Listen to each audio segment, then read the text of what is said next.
After standing, I get blinded if I don't stand. Yeah, connecting things together. That's actually all we do, programmers.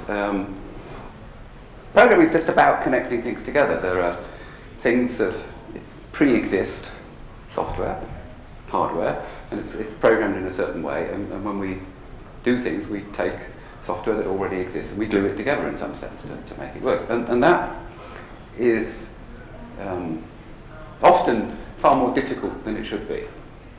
I'm struck by how the contrast between the difficulty that it actually is to glue things together and how easy it could be.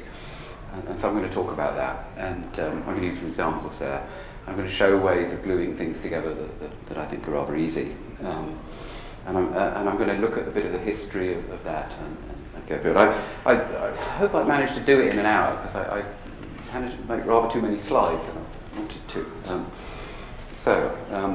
The first bit is just going to talk about ways of gluing things together. I kind of visit monads and pipes and middlemen and things, and I'm going to define what all those things mean. So the first thing, I just point out there are kind of two ways to connect things together. You can link them together in memory, or you can connect them through a message passing channel. And of course, when you link things together in memory, they have to be on the same machine. So you couldn't connect things together, you couldn't connect something in Sweden or something in London to something in Australia if they're on completely different machines, because they're not in the same memory. So you can't use the first method for connecting things together if they're on different continents or on different machines. So you're forced to use message passing, whether you like it or not. Okay. And the way of linking things together in memory, that's I call kind of shared memory concurrency. Especially if these things you're linking together are not static things, if they're things that are doing things, then you're talking about concurrency. So when you link them together in memory, you're talking about shared memory concurrency. When you link them together through message passing, you're talking about message passing concurrency. So I'm going to talk about these quite a bit. And before we link concurrent things together, I'm going to look at how we connect sequential things together. And then we'll go on to how we connect concurrent things together. So shared memory has the property that it's efficient. That's a positive property, and then it's got a load of non-positive things. The minus means it's a negative thing. I mean, you need locks. It's not the errors propagate. If you link if two things are in the same memory space, one of them can overwrite the memory of the second thing. Then you're in real trouble. It doesn't really matter if your application is correct. If somebody else's application can come along and crash it, so that's really not very good. You've got no concurrency control. It's non-scalable, and it sort of tangles things up so they're not separated, so you can't really see what's going on, and you get into version nightmares. I'm going to talk a lot about version nightmares towards the end. Message passing, it's got a load of positive properties. It isolates faults. It's scalable. You can do late binding. I mean, you send a message to somebody to tell it to do something. The software on the receiving machine doesn't have to be there at the time when you send the message. It just has to be there at the time when you receive the message, so you can sort of delay deployment of things, and you can change things, and you can achieve version bliss if you like. We'll show you how later. And you can use things like contracts. I'm going to tell you about contracts later. There are ways of ensuring that clients and servers agree on what they're doing. And it is actually the core of object-oriented programming. So Sam Kay said, object-oriented programming was all about messaging. It wasn't about objects and methods and classes and all this stuff. It's about messaging. Right. So for sequential code, computation is all about composing computations. So we want to make reusable things that can be reused in all contexts. I'm going to just give a quick example. Well, it's not that quick, actually. I was going to show you how we can compute sine 2x. And that takes 36 slides, unfortunately, so it's not easy. It's quite difficult. You might think it's easy, but we'll be visiting monads and pipes and conceptual intelligence code and a few other things. So, and then we'll go on to purgatory and heaven and hell. At the moment we're kind of in. I would say we're in purgatory at the moment. We're not quite in hell. Hell was 10 years ago. 15 years ago. Now we're in purgatory, is sort of halfway between heaven and hell. And we might be able to get into heaven in 15 to 20 years' time. So I have a path to go from purgatory to heaven. Get onto that later. Right, so let's compute sine of 2 times x and do some debugging code. Anybody think that's easy? Somebody must think it's easy. Oh, good, David. Thank you very much. With debugging code. So, okay, so here's how you might write sine of 2. You've got a sine function and a square. These are, okay, sine is one of these pre-built things that is given to us by God. God knows how to. We don't know how to compute sine. It's ever so complicated, but it's hidden in the hardware or in a library. So we've got this thing which we can reuse. And a square, we can write that ourselves. That's sufficiently easy. So square is x times x. So we can say sine squared of x is sine squared of x. Easy, right? So two functions are composable if you can write sort of f of g of x. And what we want to do is just take these things we've got. We want to take our sine function and our double function and compose them. In Erlang, you could always compose functions, and in any old functions, very nice. Haskell, you can't. Won't let you. It says there's a type error if you compose them this way. If you do them one way around, it'll let you do things in other order. It might not. You've got to get the types correct at the same time. Haskell, Java, C, you can't compile them if the type system complains. So let's. Why can you sometimes compose things and other times not compose them? I'm going to try and add debugging and show you that hidden state, which represents side effects, prevents composability. Right. So, what is hidden state? Well, hidden state is object-oriented programming. You have an object and it's got this hidden state. It's called instant variables. You go in with something and you change the hidden state and you come out with something. This is evil. So it's just, nobody can program this. In functional programming, you're forced to carry the state around with you. The state comes into the object of the function, it also comes out again. And so half of the tricks in functional programming are just hiding this S variable. You don't want to see it in your code, you just want to hide it so you can't see it. Right. And object-oriented programming, they make a sort of religion of this stuff, and then you have to pray to the gods of the instance variables. Right. So object-oriented programming is art of hiding side effects. Which actually I learned in Fortran before I learned anything. I was taught that side effects were evil. So when things like C++ and Java came along, I sort of naturally recoiled in horror, thinking, oh dear, I'm not supposed to do that. Because I learned Fortran. We weren't allowed to do that in Fortran. Right. Okay. So can we hide this? Right. So monad. I looked up what monads are on the Wikipedia. It said, in functional programming, a monad is a structure that represents computations defined as a sequence of steps. A type of the monad structure defines what is meant to chain operating or nest functions of that type together. It allows the programmer to build pipelines that process data in steps. Okay, so it's a programmable semicolon. So what's the key word in that paragraph? Well, I think the key word is pipelines. That's the key word in that sentence. It allows us to pipeline things together. That's a very old idea. So let's see why we can't pipeline things. Well, let's add debugging to sine of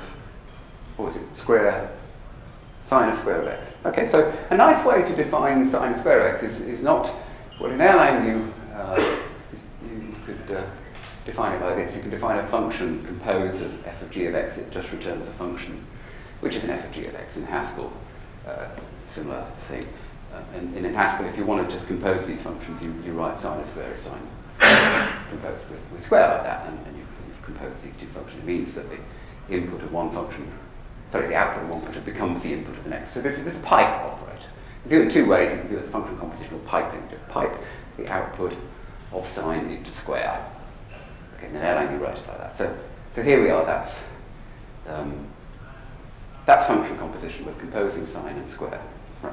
So let's add debugging. Well, in a functional language, you're not allowed to have side effects. So suppose you want to print out, okay, so sine got called when sine gets called, and square got called when square got called. So we would change the definition of sine to have two return values, not only the sign of the function, but a string saying that you got called. Okay, so you could define sine with debugging as math colon sine of x, comma, sine got called, and similarly for square. So it returns two things. It returns the value and a string that you want printing out. The string is a debugging thing. Oh, we can't compose them anymore. Oh dear, you see, we've broken composition. It's terrible. You see, if we try and use our good old compose function, it doesn't work. So we've broken composition by adding debugging. That's absolutely awful. We lost compositionality, and that's terrible. So what do we do about that?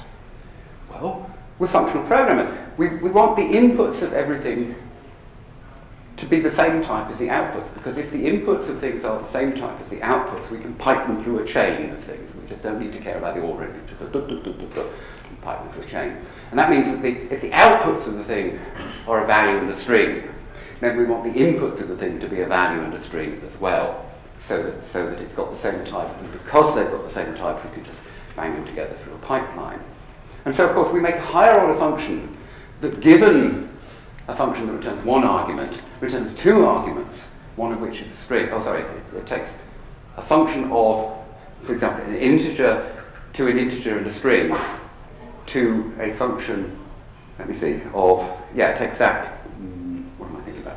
You give it a function of that type, and it returns a function that with an additional string argument. Okay.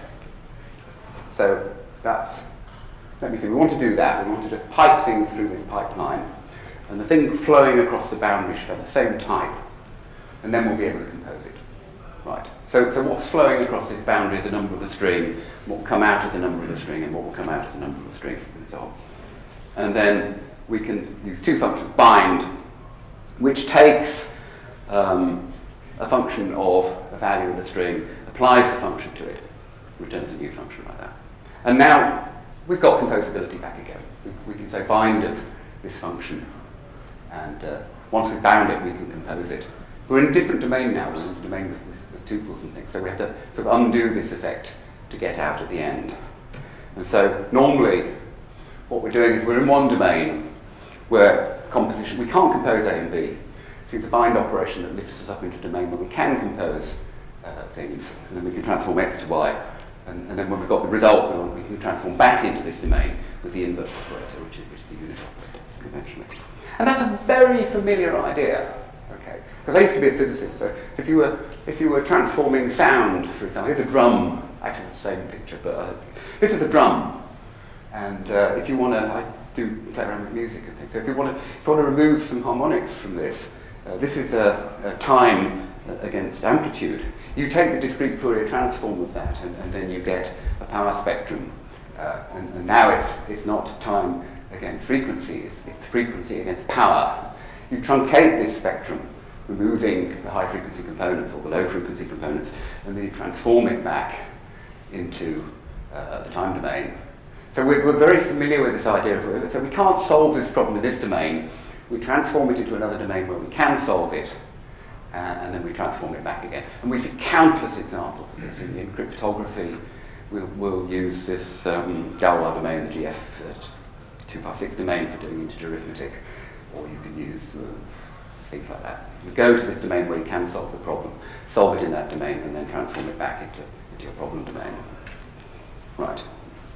So in Erlang, I'm going to go to Erlang, talk a bit about Erlang. Well, we have two ways of composing things. We can do normal function compositions like this, f of g of x, and that's for what I would call small step computations. But we can use pipes for big steps. And the pipes, in this sense, we can actually implement as processes. We send messages through a chain of processes, getting them to do things. And this is a very nice way to think about concurrency. People think that concurrent programming is difficult, but it's largely difficult because we have bad notations and we have bad ways of thinking about it. So, I usually say, who thinks concurrent programming is difficult? Yes. But who thinks that writing something like that is difficult? In Unix, you write find, start, little pipe, and these are 4 concurrent processes. That's not difficult. That's really easy. Okay. So what's making concurrency difficult is the fact that we've got shared mutable memory and things like that. Here, we don't. These are running in different memory spaces, and they're running concurrently. So There's no particular problem in this kind of concurrency. There is a problem in the shared memory concurrency. This is a message passing concurrency. Function composition is usually, but doesn't have to be, done in memory by linking things into the same memory space. Now, in Erlang, if you wanted to pipe things together, you would do it like this. So you wouldn't actually do sort of square of double of x in processes because they're small step computations. But if you wanted to, you could write it like this. You could send a number to a squaring process, and it would send a number to a signing process, all the work in signs. You just take the argument and pass it down the chain. You wouldn't actually do this because these are small step computations. Small step computations you might as well do in place. You do it for big step computations. Now the nice thing about this is that if you wanted to add debugging, you could spy on what's coming in and out of the process. You don't need to change the code in any way whatsoever. It's already there. Okay. This is like using Wireshark or something. You can look at these. Because it's Erlang, they're structured terms, you can just put a spy point on and see them. You're not changing the code in any way. So this is the equivalent of what you were doing in the sequential case. Only now we've got two ways of looking at the program. We can look independently at the inputs and outputs of the program, and we can look at what's going on in the program itself. Now, this is very valuable. You see, I think this is to me, this is the most important principle in software engineering or in software design. It's this notion of observational equivalence. It says that two black boxes are equivalent if you can't distinguish them from their input-output behavior.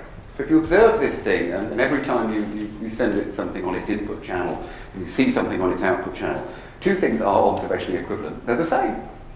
We're not allowed to look inside the black box. Now this gives us two ways of thinking about programs. We can think about what's going on inside the black box, and that involves knowledge of programming languages. It involves knowledge of C or Haskell or Erlang or Java or you name it. There's thousands of programming languages here.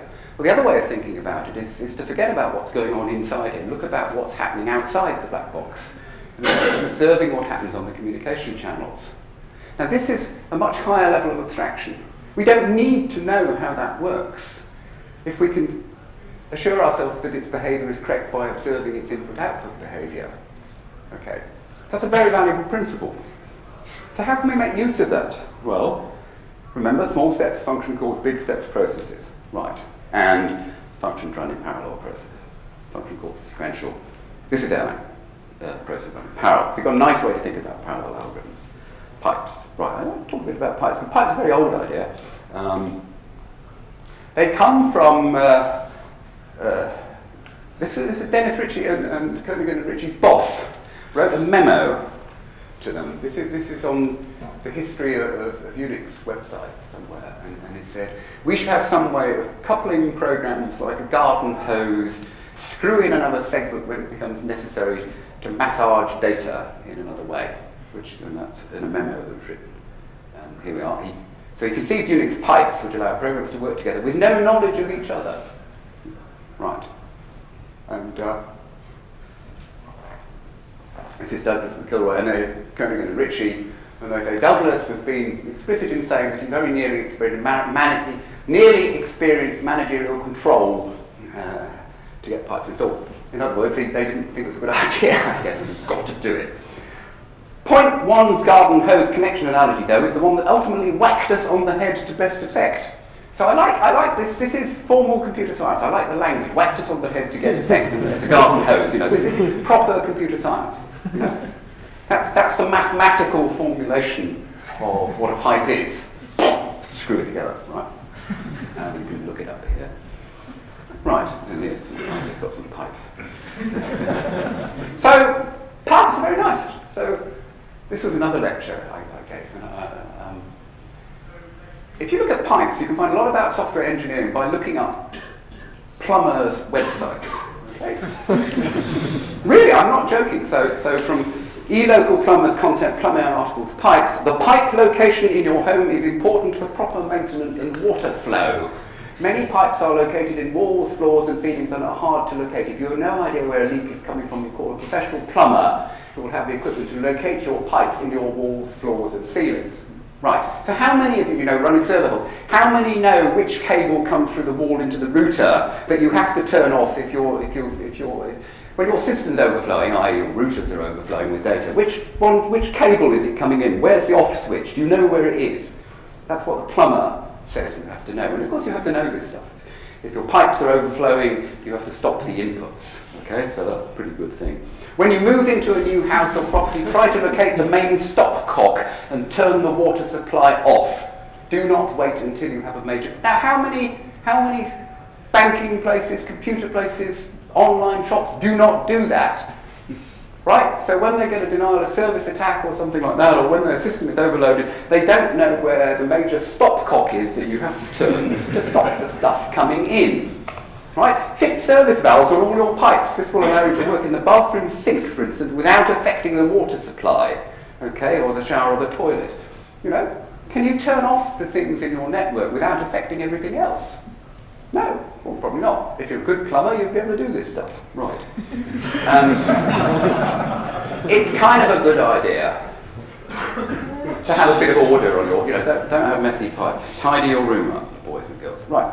So this was, I like this picture because it's the Erlang. I used to give talks with Erlang. So how do you replace software as it's operational? Well, you do it just like plumbers do it, actually. So these are the pipes that are carrying the data. In this case, water, and this is a boiler. And boilers can be replaced without sort of fundamentally stopping. How do you do in-service boiler replacement? Okay, so you come in and there should be some stopcocks here. You stop the stopcocks here, so the water stops coming into the thing, and then you get a welding thing, and you cut off all these pipes, and then you lift the boiler out, and you put a new boiler in, and you weld it up together, and you turn the taps on again. So how do you software upgrade? It's exactly the same way. You take the welding iron and you sort of go through the pipes and stop everything, and you put the new one in, and connect it all up, and you turn it on again. That's exactly how you do software upgrade. That's exactly how you do it now. It's not rocket science, it's really easy. It just runs forever. It's quite simple. Right. Now I'm going to talk about middlemen. How are we doing for time? Can you remind me when I've got how long have I got left? When do I finish? You've got 25 minutes. Oh, cool. Okay, I've got to speed up. Middlemen, right. This is what I call middlemen. The middleman creates the illusion that the outside world, this is the Erlang middleman, it creates the illusion that the outside world is actually all Erlang objects. So if we've got HTTP or something like that, we'll have HTTP coming here, a middleman here, and out comes Erlang. So despite the fact the real world isn't all Erlang, once we put these middlemen into place, it will think that everything in the outside world is all Erlang. Now that's like the monad thing, saying that all these types are the same. Okay, in our case, they're all of type Erlang term, and so we will be able to compose them. So the middleman creates the illusion that the external world is composed of Erlang processes. And why is that a good idea? Okay, why is it a good idea to use? Well, it's not a good idea; it's a silly idea. But a lot of people only use XML or JSON to communicate between things. And in one sense, it's a good idea because it's a universal language. In another sense, it's very bad because it's text. It should be binary, but we'll forget about that for the moment. The reason it is good has to do with complexity. Because suppose we had 4 different languages. Wait a moment. There should be another box. Never mind. Oh. English, Spanish, Japanese, and whatever I read on the slide. I don't know. Japanese, French. The complexity of that, getting all these things talking to each other, is of order n squared. N is the number of different languages. But if we convert them to a common language, right, the complexity of that problem reduces to order n. So when everybody can talk Swedish, and we put these middlemen in, it becomes really simple. Så när jag pratar svenska, alla förstår, jag behöver inte översätta. Or you could choose English, for example, as this middleman language. So in practice what we do is we choose this middleman language to be something like XML or JSON, and then everything will interwork. And then we will have gone from complexity n squared to order n, which is an enormous gain. In fact, you shouldn't go to XML or JSON. You should go to some binary format because, I mean, why the hell should you bother to parse the bloody stuff? Once you've got a parse tree at one end, you might as well send an abstract form of the parse tree of the binary format to the other end and not bother to parse it because it'd be much more efficient. But it's not done that way, normally, for reasons that are incomprehensible. Once we've done this, we have conceptual integrity in the system because everything is talking a universal language. So the middleman is the bringer of order. It imposes the rule that everything in the world is an Erlang process. And it's the Higgs boson of Erlang. The Higgs boson imposes order. And actually, the Higgs boson was discovered with the help of an Erlang program. So it's stored in a cache in Erlang. So we helped find the Higgs boson, which is rather fun. Right, so how do we describe interaction? So now we're saying, well, things are going to interact. How can we describe that? Well, I would say, well, APIs. We've been using APIs for years, but they don't work. They don't capture what's going on. And so this is a sort of Erlang version of an API. It could be any language. It could be C or JavaScript or anything. You have some sort of API and some sort of type language that describes it. So let's imagine we've got a file. We can do three things on it. We can open a file in some kind of mode. So we say open a file in some kind of mode. And if it succeeds, we get OK and handle back. We use this handle in a read statement. And when we read a file, we'll say, yeah, OK, yeah. Or actually, sure, OK. No, OK, and we get some data. Sorry, read a handle and then a number, probably 200 bytes. And it'll say, yeah, OK, here's the data. Or something like that. And we can close the file given the handle. So that's an API. That's typical sort of, you'll see it in C as a function specification. You'll see it in many languages. The trouble is, it's useless. Right, so what's wrong with it? Totally silly idea. Well, it doesn't tell us that a program like this is stupid. It's a stupid program, okay? So open a file, close it, and read it. That's stupid. But the type system doesn't tell us it's stupid. It's type correct stupidity. Right? And that's the problem. If you read these goddamn API, I've been programming the Apple Core Audio API. It is a listing of all the things, but it doesn't tell you in which order you have to do things in order to achieve something. And so you have to try them in different orders until it works. which basically it consists of Googling for weeks. And searching code and reading code on GitHub saying, oh, they did that one first and then that one there. I'll try that. No, it didn't work. It's awful. It's terrible. Apple, do it properly. Right? Okay, so why don't we can add a state to the type. So this is kind of poor man's session types. Okay, so here the state is added in red. So the API now looks different. It says spec. It says if we're in the state start, then we can do open. And if that succeeds, we'll get OK handle and we'll be in the state ready. And or we'll get error reason and we'll be in the state closed. Okay. And when we're ready, we can close the file. And when we're ready, we can read the file. But if we close the file, we'll go into a state closed. Okay. So given that we have annotated this with a simple finite state machine, we could now type check the program, our silly program, and say, hey, this is nonsense. Because you can't, there's no way that you can follow these rules and the program makes sense. So a legal path through that is a valid program. Okay. Right. So let's talk about session type contracts. Okay, so I'll give a simple example. Session types seem very abstract, but we can make them in a form where we can actually use the things. Right. So let's look at a website login protocol. So we've got client and server. They're talking to each other. And what I'm going to do is put something in the middle, which is a contract checker. We're going to put a contract into the contract checker, and it will check that all the things that are going backwards and forwards are according to the session type, which I call the contract. Contract, session type, same thing. Not quite. Okay, so what do we put? How do we write our contracts? We make a simple language for writing contracts. I say a contract is a for tuple.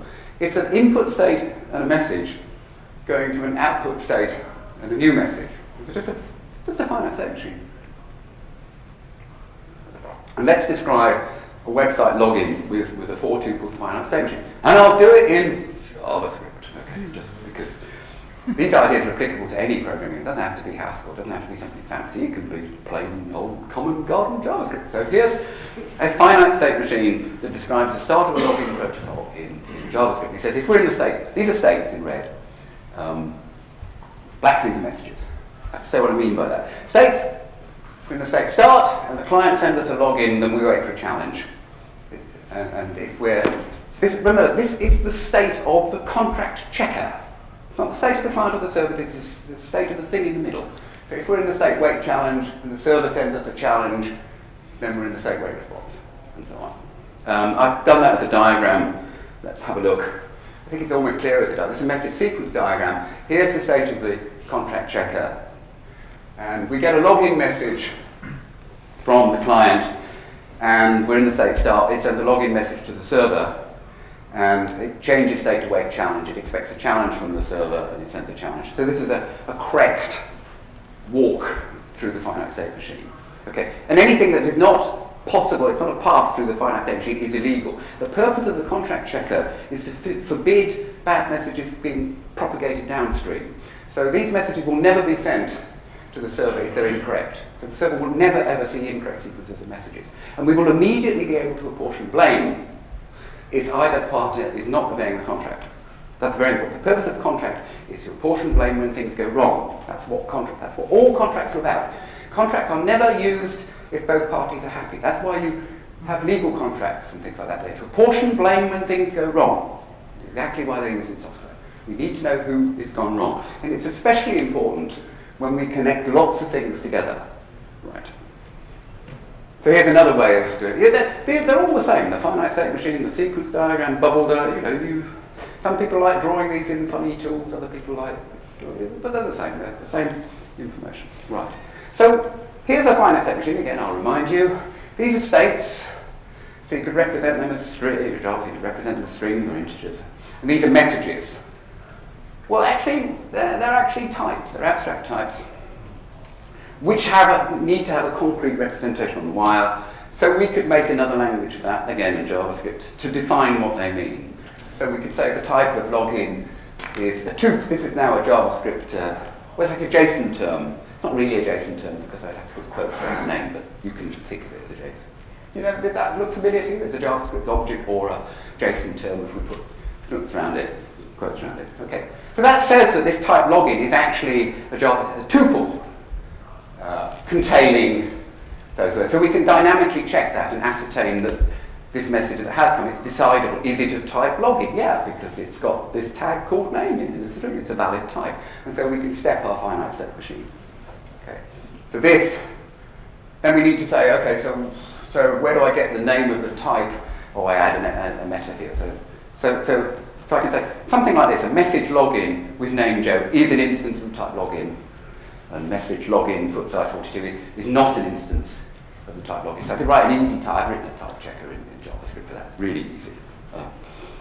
There's even JSON schemas and things if you want to look it up and do it, and somebody else has written it for you. But that's overkill. You don't need that complexity. Right. So now you could put a contract checker between the client and the server. So now we're going to get to a point where we might have to talk about some other things, like we'll talk about version bliss and contracts. This is never tried this before.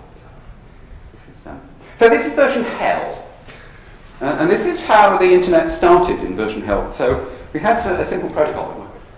The first thing said hello, and the server said hello.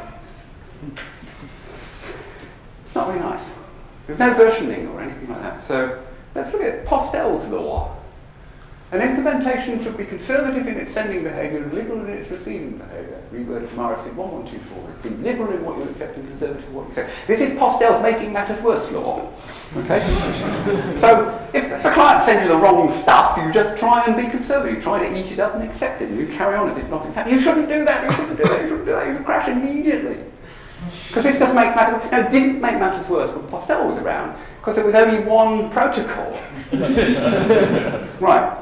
So this is, I think this almost to be the root of all evil. I'm sorry, John, he's probably watching me. August 1982, RFC 821 was the Simple Mail Transfer Protocol, and it defined the behavior of sequences of message that were seen on TC port 25. So they didn't use a version number, they didn't use a protocol name, they used the port number to tell you what was going on that channel. So on port 25 it was email, right? Nothing else.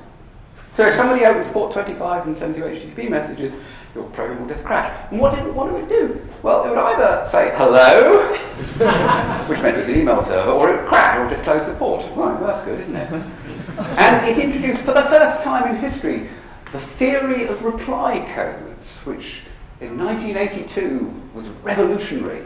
So the server would reply 1yx for positive preliminary reply, and reply 2yx for positive complementary reply, and 4i for transitive negative completion.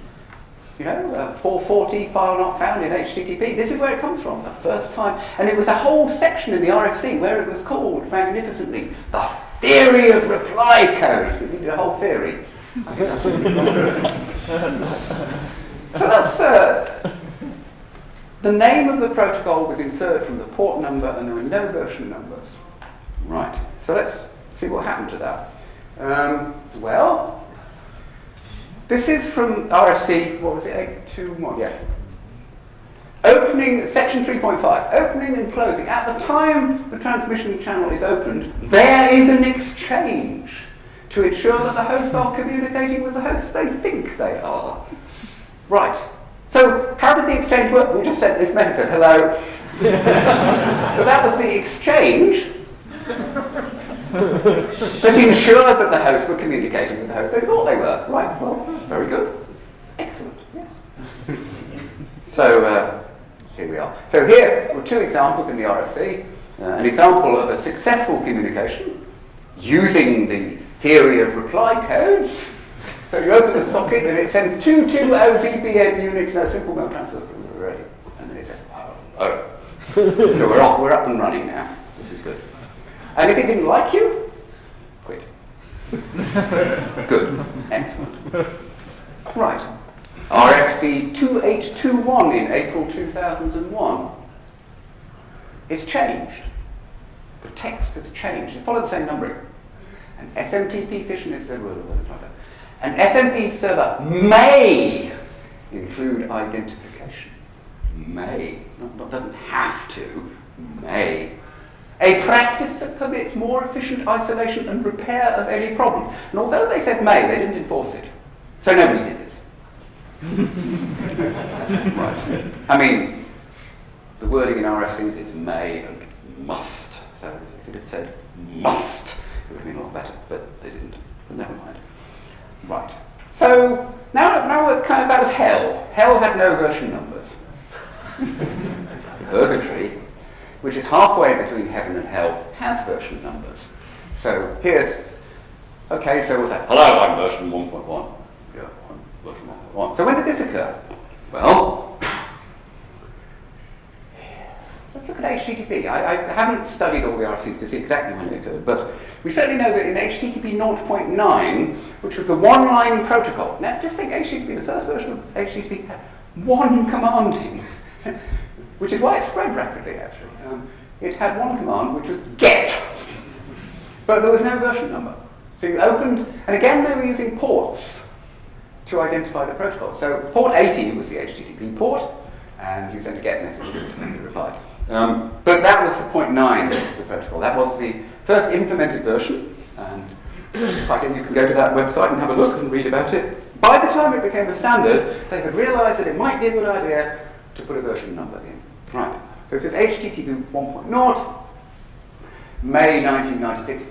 The version of an HTTP message is indicated by an HTTP version field in the first line of the message. If the protocol is not specified, the recipient must assume that the message is a simple HTTP. So it's I don't know if this is the first, I haven't looked at all the intermediate RFCs, but it must be the case that by 1996, which isn't actually a very long time ago, protocol designers had got the idea that it might be a good idea to put a version number in a protocol. Right. So it took 14 years to get the idea that version numbers in protocols might be a good idea. And now we're in purgatory. Right. So we're still in purgatory. 10 minutes, that'll do. Right. So we're kind of, let's see, could we improve this a little bit? Well, so this isn't, I've implemented bits of this just for fun. So, version numbers seemed to be a good idea. And if you say this is version 1.1 of the software, it might be a good idea if that was an immutable data structure that you can never change, but you can change it. So there could be two people, you can send you version 1.1 software, and you change it a little bit, you still say the version 1.1. In Git, we introduced the notion of a content hash, the SHA1 checksum of the content. Okay, so instead of exchanging a version number, what we should actually do is exchange the SHA1 checksum of the contract that we're talking about. Okay, so we could actually have a hello protocol that says, hello, I'm version EF6171, where this thing is the SHA1 checksum of the contract. And the reply is, hello. And then we actually lockstep agree that we are using not only the same version, but the bit, we have to believe that two files can't have the same SHA1 checksum if they're different, which we believe. This is a religious belief that we have. God has made it so. It just is so. And that's pretty good. So when we're kind of getting towards contract heaven, because what we do is we take the contract checker that I showed you. This is a formal bit of code here. It's a specification language that specifies what's going on in there. We take its SHA1 checksum and we use it to automatically generate the control software in the middle. And then we exchange contracts, and the contract checker in the middle goes and gets the contract. It formally checks that everything is according to the contract. And at that stage, you might think that we're in version heaven. Sorry, we're in heaven with our protocols, but it's not. Well, you might like to stop at that point and say, well, yeah, now we're okay. But perhaps we're not. Perhaps we could do it while we're at it. Why don't we improve it slightly? We could add two things to this, and then I think we might be in heaven. But since it took 14 years to go from the idea of having no version number to the idea of having version number, it might take another 14 years to get to the idea of, well, maybe we should actually have a checksum in the version. But I don't know, and then it might take another 30 or 40 years. Church thought of the lambda calculus in 1934 and they put it into JavaScript last year, so I'm not sort of hoping it will be quick. Never mind. Right, so there are two things. Security and addressing. Security is becoming increasingly important because we've got nasty people who do nasty things to the internet. So we have to address security, we have to take it rather seriously. So there's a guy called David Maziris who wrote a PhD thesis.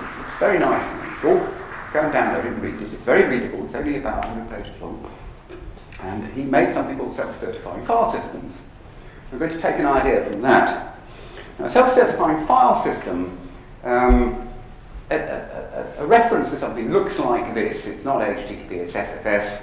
Here's the name of the site, and here's an SHA1 checksum, and here's a resource name.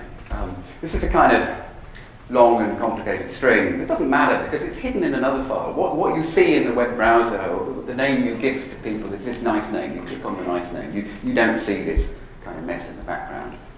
Okay. Now the key point about his design is it requires no centralized key authority. So what do we do with this address? Well, we do something very simple. So here's the SFS algorithm. I've simplified it a little bit. So step one is, well, we know the host is www.foo.bar. Okay. So we should have a public key. It's RSA or any kind of public-private key cryptography system.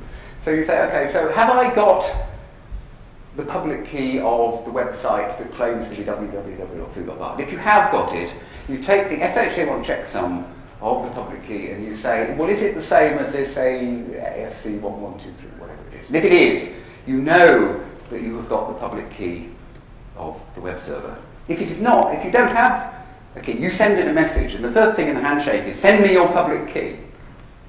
Okay, so it sends you your public key, you compute its SHA1 checksum, and is it the same as the thing in the URL? Yeah, it is, so you can trust it. Now that is immune to a man-in-the-middle attack. Okay, because you check the content once you've got it. It doesn't matter, you don't need to use HTTPS or anything like that. You don't need to worry about people spoofing you or doing anything nasty at all because you check it when you've got it. It doesn't matter. Nobody can change the public key en route because the checksum wouldn't match. So you don't need any more security than that. So once you've got that, you do the next step. You generate, this is step 3, you generate a temporary key pair, temporary key and public and private key, and you generate a session key, or I'll call it K1.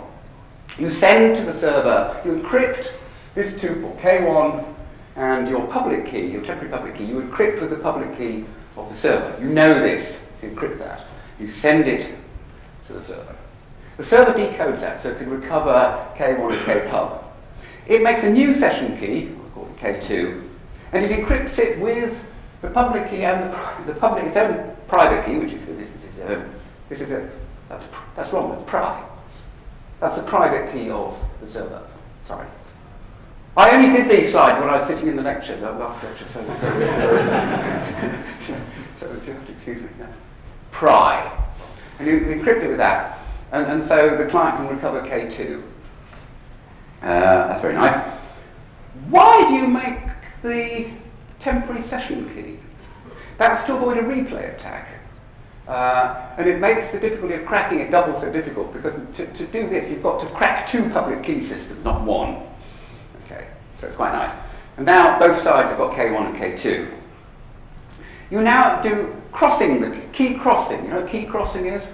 In the blackboard. Well, here's key 1 and key 2. You sort of draw arrows like that. So you take half of C1 and C2 is made from K1 and K2 by halving the keys. You take half. To form C1, you take half of K1 and the other second, take left half of K1 and the right-hand side of K2. And to get C2, you do the opposite route. And the reason for that is that in order to recover those keys, you have to broken both the password systems, both the crypto systems, which makes it much more difficult to crack. And you use K1 and K2 as stream encryption keys to encrypt the content. Right. So now, if you do that, we've got contracts and we've got security. So almost there. Add one more thing. Right. So how do we find... Wait a moment. Let's change it to something else. But before you see, there's a problem with this. We need a web address. We need a DNS or something like that finds out where www.bar is. If you give somebody a hash, a git hash, you say, here's the git hash of my project. They can't retrieve that content. They don't know where it is. You have to tell them something else. You have to tell them it's on GitHub, in this account. Or you have to tell them where it is. So can we do away with that telling them where it is? Yeah, of course we can. So let's change it yet again. I'm going to change it to this. Here's a hash. And now I've just removed the website name. So what's this of? This is the hash of a public key. Right? Well, where do we find it? Well, we look up F428A1 in a distributed hash table. Okay, Cademelia or something like that. There are, the Pirate Bay and Views and things have set up these nice distributed hash tables. They've got 9 million machines in and they never die. So we inject an IP address with that key into the distributed hash table. We look it up in Cademelia or something like that. And we can cache the value if we want. Then we go and ask that machine, have you got this public key? And if they have, you check it against this hash. You know it's the right public key. And so nobody can spoof that, and nobody can get in between, and nobody can put a man in the middle that'll attack you. Okay, so you can do, once you've got this back, you know the public key is correct, you know the website is correct, if you can get the public key off the website. You do the SFS handshake, you exchange the contract, and then you're in bliss. And everything should work. I'm not expecting you to. I've implemented this actually now, it's only like 100 lines of Erlang, so it's kind of fun. Right. And I'll just end by saying that if you want to follow up some of this stuff, I can warmly recommend this paper by David Maziris. It's think it was done in about 2004. It's a rather short and easy to read one, and I'm very surprised that it's not widely implemented, because the ideas in it are extremely good. And it is as the name suggests, self-certifying. It doesn't require an external certification authority. I don't want to pay Verilog or something money to get a key that they've given to the NSA. I mean, I just want it to be secure. The ideas of contracts actually come from something called universal binary. I don't know what it stands for. Universal or ubiquitous, something like that. Yeah, universal binary format. Yeah, this is like XML with contracts, only it's much better. This was a bit of daftness I did a few years ago. I thought at the time everybody would start using this, but my method of publicising it by publishing a paper and putting one post into another, I've written this stuff, didn't seem to get the world travelling to it for some reason. So occasionally, some people actually use this stuff. They put these contracts in between their things. I would say, on the other hand, most problems aren't difficult enough to need it, right? Because they're only exchanging a few messages. But it is used in some complex protocol, and people swear by it. It's actually very good if the contract is complicated. And these contracts actually are very much inspired by CSP and things like that. It's just a finite state machine instead of Tony Hoare's CSP language, which would be an alternative notation for describing the state machine. And actually, when I got the idea of combining Git and BitTorrent, and I thought, yeah, BitTorrent, no, GitTorrent, that's great name, jazzy. And I thought, I'll register the domain name and I'll make GitTorrent. So I searched for GitTorrent on the web, found 2 hits, found several projects. The one that seemed to be most advanced was a bloke called Warren Bennett. And he's had a very readable paper, very nice paper. If you go to his website, you'll find a paper here. And the website says, combines good ideas from Git, BitTorrent, Cademelia, SFS, and the web. And this is very nice because it's taken all these good ideas. It's taken Cademelia, which is a DHT. It's taken BitTorrent, which is a very nice way of distributing content. It's taken a secure file system, which is a very nice way of ensuring security. It's kind of wrapping it all up. So I met one in he's just started a company to do this in San Francisco, and I'm very encouraged by this. I mean, he's not the only person who has. It's nice when you get these ideas and you find somebody else who says, yeah, we should do it. But he doesn't have contracts. He needs contracts. So that's it. I'm finished.